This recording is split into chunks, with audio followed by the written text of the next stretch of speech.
thank you so much for coming this evening. You've heard from everyone on the call what it is they wanted to get out of tonight. Can I kick off by asking you to introduce yourself and to give some context? Could you tell people about Bridge of Hope? Yeah, absolutely. So what I'll do, I'll tell you just a quick piece of my personal journey, which is why I'm so passionate about working in this space, actually changing lives. And then I'll go on to tell you about Bridge of Hope and what we do. So what really drives me is my personal journey, my story, which is bit of a tough one, really. I was born, unfortunately, into a family. My dad didn't think I was his, and so I experienced all the physical abuse you could think of in the world, first being before I was 1 year old. And that left me with what I thought were birthmarks until I was 21. And mum told me what really happened. So I didn't feel significant at home. I ran away, left my family house, met some friends, and they made me feel significant. But the byproduct of that was they were from the antisocial membership, and it was only going to be a matter of time before I got into trouble. And I did. So by the time I was 16 years old, I ended up in prison. And by the time I was 18, my sister took me to a mental hospital because the childhood traumas had really taken their toll. And I went on to try to make some changes in my life, not to much great success. And then fast forward, my sister, who was my absolute rock on me, in fact, my only rock on my journey, she died young of cancer. And I didn't want to talk about it because then that would make it real, which is the worst possible thing you could do, because within a year, my life came apart, really did. It just fell apart, and I ended up back inside one last time. But this time I asked myself this question. I said, do you like who you are?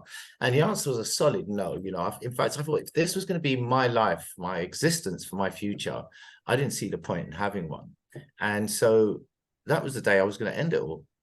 You know, to put it bluntly, you know, I was left with these choices to literally either jump off a cliff or change. You know, so, well, you'll be glad to know I threw everything in the kitchen sink and the neighbor's kitchen sink at change, and spent 3 years and 10 months in therapy almost every day to unlock some pain and to deal with those childhood traumas, while spending 5 years studying with the Open University to give myself an education my childhood didn't afford unto me, and done swathes of personal development programs. And then this beautiful, incredible day came upon me where I was just filled with ebullience, and the warm tears of joy came flooding down my face. And it was because for the first time in my entire life, I felt freedom. No more emotional discombobulation, no more anger. I was filled with forgiveness and topped to the brim with self-respect. And I realized two things had happened to me on that day. One, my childhood experiences were no longer going to define my future. And two, I'd finally become the person I was always meant to be. And that was the day I decided whatever work I'm doing, I want it to be changing lives. I want it to be making a difference and really nourishing communities. And so I enjoyed the support as well from some of the charities that are going around now. So that's why I absolutely love the world that we're all in and what we represent. And I was introduced to a really cool guy called James Fellows, and he was the founder of Bridge of Hope, and we became friends for about 1.5 years, and he kept saying, come over to Bridge of Hope, come and have a look. And it was incredible. And by the way, his story is one of resilience, which is why we both really connect. We just come from two different ends of the spectrum. He's from the top 1%, I'm from the bottom 1%, and we've come together to try and change the world. In fact, he was in the same class as David Cameron, whilst I was in a classroom. In fact, one of my teachers went to prison for shooting someone. That was a teacher, just to give you an idea of the difference. And so I finally came over to Bridge of Hope. James said, come over. And I said, right, what is James? What is this about? And I got over, and my God, it was like an invitation to heaven. And I'll tell you why. Because I was successfully transforming the lives of young men who'd come into contact with the criminal justice system, because I have a blueprint for change. But now with Bridge of Hope, I could support everyone. So I thought, this is where I want to live. You know, I could support people with neurodivergence, people like myself. I've got dyslexia and various other things. You know, people of a certain age I could support, people over 50s like myself. And I'll say I'm 54. You know, and you know, and women returners, and a whole swathe of different people. And I just thought, my God, this is fantastic. Finally, here's a bridge, a pathway where candidates who are system impacted could walk towards employers who are looking for them. And so I thought, this is brilliant, but we want it to be more than brilliant. So we created what we called a coalition of skills and support partners, so that our candidates can access wages before payday, which is absolutely important if you go into a new job and you're out of your comfort zone, right? If you're experiencing social anxieties from neurodivergence or imposter syndrome because you've been out of the workplace too long, and utility bill comes in whilst you're trying to work a month in hand, all this stuff could create anxiety. So this is in place. So a candidate, if needed, could reach out and take a week out of 2 weeks they've worked and pay a bill. And we also have free financial advice for all our candidates, but it extends to the whole family. And what this is about is, because if you're the one in your family that lands a job, and you're the only one in the family that lands a job, everyone else is depending on that one person. And so this is in place so candidates can say, okay, family members, I can introduce you, signpost you to people who can help you with financial support, etc., giving the candidates feelings that, right, we've got some tools we can support the family with. So how we connect? We work with 105 charities, so we've got loads of candidates coming in. I'm clearly passionate about, because I tick so many of the boxes.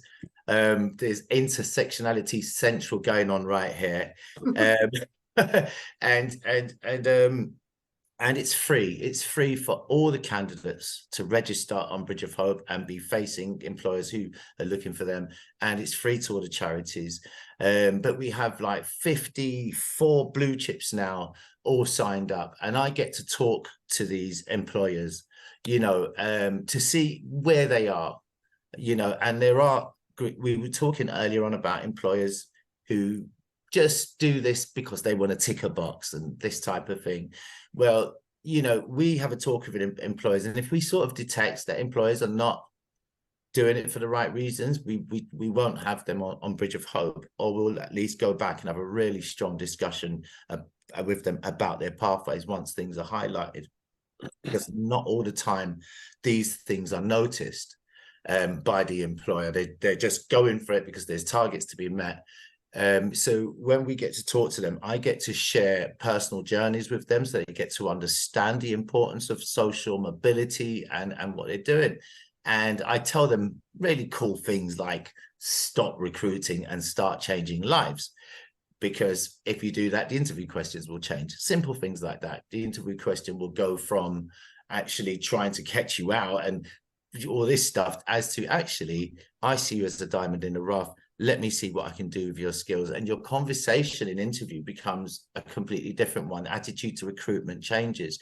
So I go out and I talk to recruiters, and I help them to shift their minds, their hearts and minds in the right direction of change, you know. And so, you know, looking at some of the employers that we're working with now have been remarkable. You know, we've had advisory services, and they've taken it with both hands, quite a lot of them, and said, yes, please, can you tell us where we're going wrong? We know our system is basically, I want to use a swear word, but I'm not going to. It's rubbish. Let's just say rubbish. Yeah. The pathway and the system is absolutely rubbish. Because you want me to come in, but I can't get in because your system won't allow me to come all the way through that journey. And so, you know, we encourage our employers to use the sourcing license, go into the database, tap some people on the shoulder and invite them in for a chat.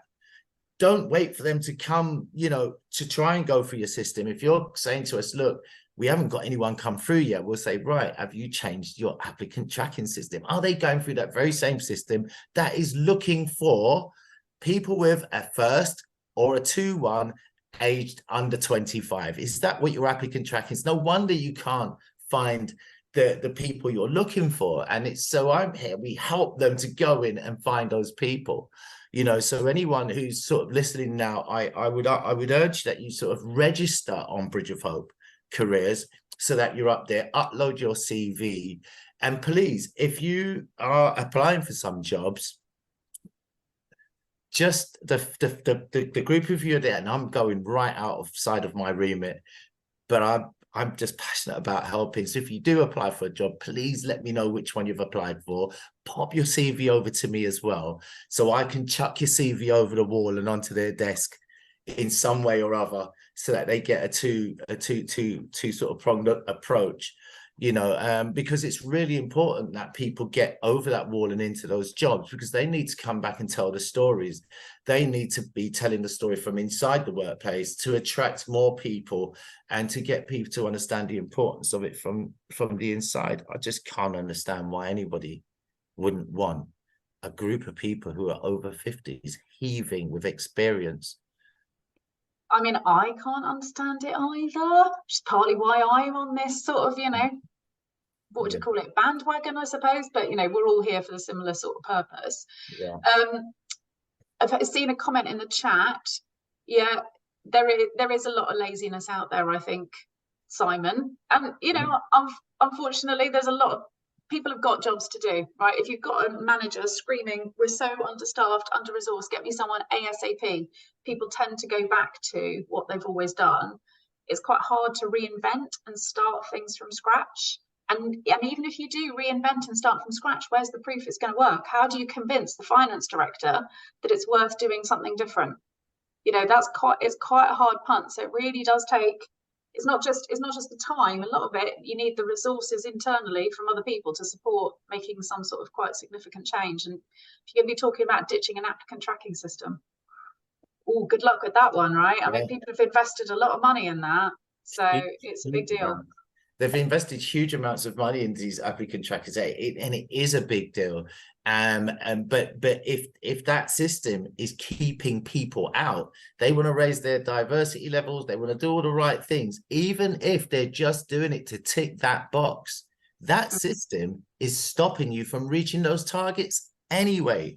So they really do have to think in fact, they need to scrap the whole system, do away with the CV, because the CV is, well, it's a fraud really after time. I mean, you know, it's like they're going into that jewelry shop and they're buying that ready cut diamond. Jeweler's got a lovely smile on their face, but guess what? Some of those are zirconias and cubic stones because mum wrote the CV or ChatGTP wrote the CV. So they're not real. So, you know, look at us. We're the diamonds in the rough in the room here. You know, we've got that pressure that's made us resilient. We're still here knocking on the doors, which proves we're resilient. All we need is a little slight polish and we'll sparkle like any other diamond.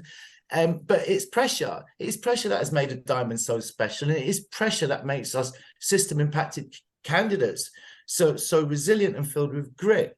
You know, and I commend everyone who's trying to get back into that workplace and really trying to push those doors open, because it does take some resilience. There are some people who have really given up, you know, and it's through no real fault of their own. You try a door so many times. There's only so many times you can push at the same door, you know. And so Bridge of Hope is just, a little bit of hope, I suppose, in opening a door that you stand a better chance. No one's guaranteed a job, but the chances are higher if you're facing employers who are at least saying they want to do the right thing. Working with a couple of people at the moment who stands out, KPMG, we're just in some great talks with them now, and they're really pushing for a big sort of partnership movement with us. So we'll be coming back with some great news from them. I've gone into those meetings and if I say I'm happy with what they're doing, it means they're doing some stuff that their intentions are really good, and it's very hard for anyone to pull wool over my eyes, because I'm that guy as well who just says it like it is. I will. And you've seen a lot of the people doing the lip service thing. You've probably and I call them out. I politely call them out on it, you know, but with intention to help them out of that sort of situation. In talks with Landsec want to do some fantastic stuff as well. You know, we haven't closed on our thing, but we're on a fantastic journey. So look out for them as well. They're going to be opening up wide to some things. But the most exciting one for me recently is Molson Coors. Who?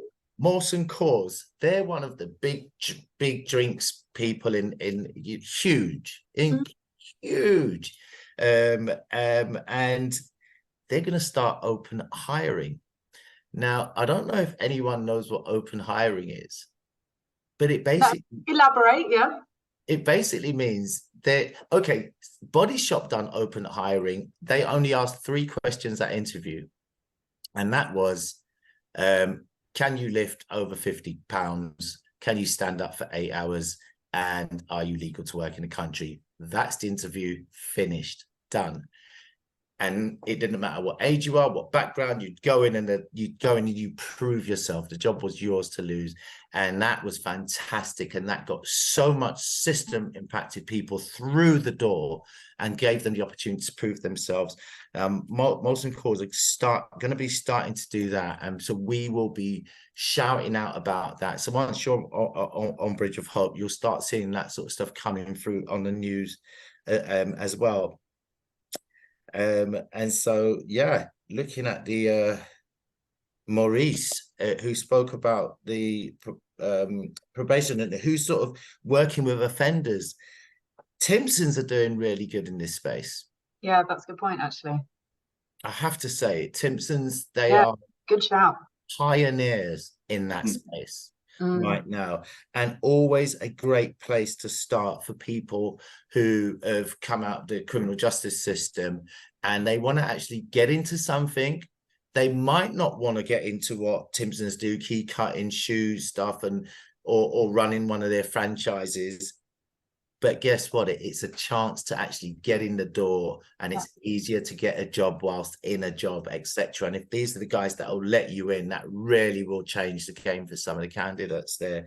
And so, and lots of the construction firms as well are open now, very much to hiring people who's come into contact with the criminal justice system.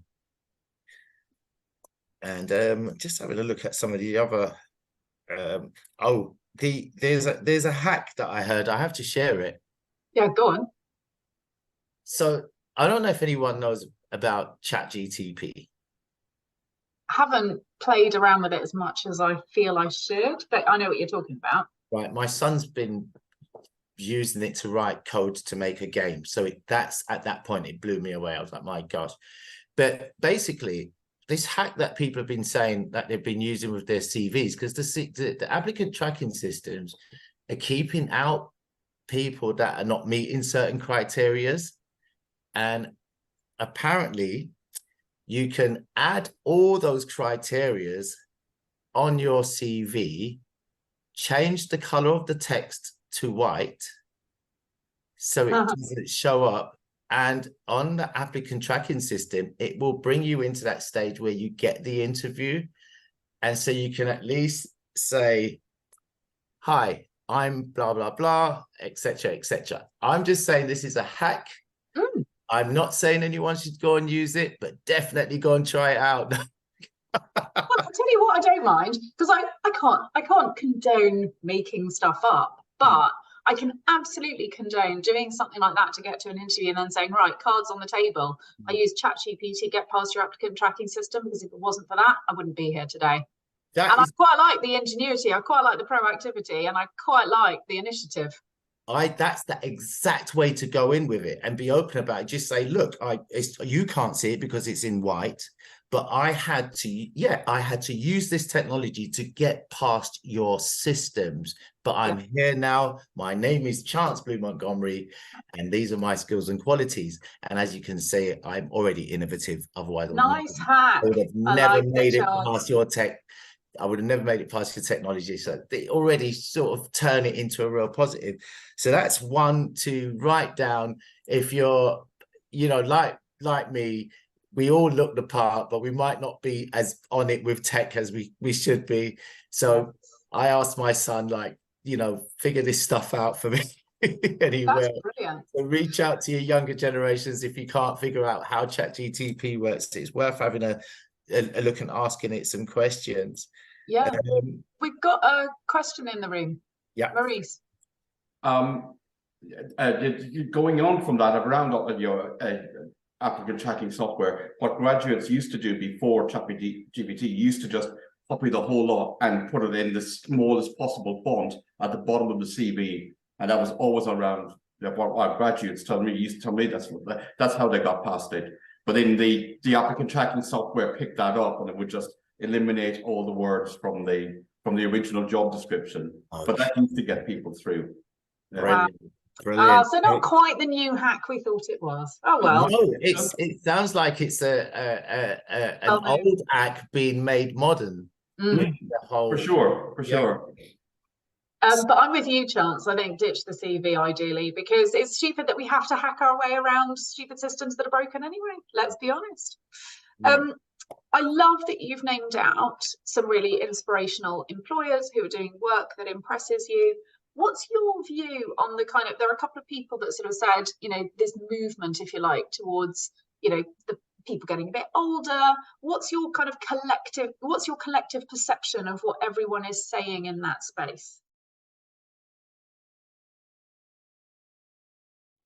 At the moment, it's like a lot of people are drawn by these sort of sound bites. And neurodiversity is the big thing at the moment, and so forth. And so it is actually, for me, I'm not hearing enough from employers talking about we want to hire over 50s. It's when I put it down on the table in front of them a lot of the time and say, this is a cohort you really should be hiring for. I'm like, oh my God, we didn't think of this. Like, thank God I'm here, because now it's on your table and now you can. And so pushing it through. But it's unfortunate that over 50s still need people like myself going out there and talk. So if you do see stuff that you can tag, comment, you keep shouting about this, you know, and if, you know, repost stuff, because it's really important, because I do feel like, I know I'm not out there alone, but it feels like you're out there alone evangelizing on certain things, and so you do want more people to be speaking up about this. You know? I promise. So what I'm taking on that one at the moment is just, it's not quite there yet. There isn't enough being spoken about, which means as far as individuals here are concerned, and indeed wider population, there's still a fair amount of work or burden, I would suggest, on our shoulders to do things that are slightly different, whether it's hacks, whether it's trying to stand out in slightly different ways. But we've got to, until that level of awareness is completely raised, we've still got a bit of a job to do in terms of trying to think a bit differently and approach companies in slightly different ways, which, by the way, we can do, right? So it's not the end of the world. It just means, again, it's just not going to be that simple or straightforward. But there is ways and means. There are ways and means, you know, and like I said, we always encourage our employers to go over the wall, look into database and pull people through. And, you know, and anyone that I speak to on a personal level like this, I always say, you know, if you've got a link for me and you do apply for a job, let me know which one it is, so I can slip in a good word and just say, look out for this CV. If it hasn't come through your system, here it is from my email. Just so you have it, type of thing, so that it gets across that wall. We are working with some of these employers on their pathways, and so a lot of, as we're speaking, we're working with a lot of them to clear those pathways up so that it makes it easier for CVs to come through and stuff. And a lot of them are doing that, and we're about to launch the whole piece on the language that's used as well. Amazing, Chance, amazing. So we've talked about the collective perception of age. We've talked about good employers and where there are good opportunities at the moment, and employers who are genuinely wanting to not just pay lip service. What about the market in general? Because I hear a lot of stuff at the moment sort of going, oh, you know, it's there's still more people wanting to recruit than there are people available. Does that still feel relevant? Does it feel like there's a lot of jobs out there? Is there a lot of opportunity for people? There are. There's loads of opportunities out there. There's lots of things happening that's causing a bit of touch and knot, and I'm hiring and I'm not hiring, because no one knows if we're in a recession or not. What is this? What's happening at the moment? Lots of sort of bouts of uncertainty here and there. But generally, there's loads of jobs and people are still struggling to fill those roles. And that struggle will continue until the system as a whole is changed. We're going around chipping away bit by bit, creating coalitions, creating coalitions to move forward on social mobility, and making progress in that way. But it's going to take a bit of time for that whole process to completely change. And it's going to take some really great movers to go public with things like what Molson Coors is talking about, open hiring. We want more companies to say, actually, we've chucked the applicant tracking system out the window, and guess what? Just come in, talk to us. We're going to hire you and give you a chance, even if you get laid off in a week because you didn't prove yourself. At least you got through the door, got an opportunity to prove yourself. And if the more organizations like that do this, then it will become the norm, because they would prove that you don't need a CV, you barely need an interview to actually get someone into a job. And in fact, you must know that there are communities and people in the household that need inspiring. They need inspiration. And my son, he said to me throughout my life, my son always said to me, "Dad, I love you." And it's always beautiful to hear that. But one day, with all the changes that I made in my life, he came up to me one day and he looked me dead in the eyes and he said to me, "Dad, I love who you are." And that moved me to tears. And it made me start thinking about all the other people from disadvantaged backgrounds. And I thought, of course, the children love them, but do they love who they are? Because it's when they love who they are, that's when inspiration strikes in the household. That's what social mobility is all about for me, is looking past the candidate. How does it affect the family behind the candidate, the community in which that family lives? How does it affect them? So we think really deeply about this. And it's when employers start to actually know that this is the case. If you really want to inspire generations and really make a difference in communities, employ that one man and think about the ripple effects of that one move. But we must also think about what happens when finances are depleted in a household. Very ugly things can happen in a household when finances are depleted. And children are uninspired, and it's we really need to do the right thing. And that's why I'm passionate about going out and talking to these employers, 1 to 400, 500 at a time. I go on stage and really try to shift them in the masses. But we need more people like myself and James, fellows, to go out there and continue to talk about this, and yourself as well, Lucy, and people, 55 Redefined and Simon Lock. These are great people. Just, we're all out here trying to make this push, but we need to build the coalition so that we can speak to more people, reach more people. So these conversations are super important. So thank you as well for everyone being in the room today on this, because I'm glad it's recorded, because these conversations, they need to be heard far and wide. Yeah. On that note, I'm going to stop the recording, but thank you ever so much, Chance, for everything that you've shared.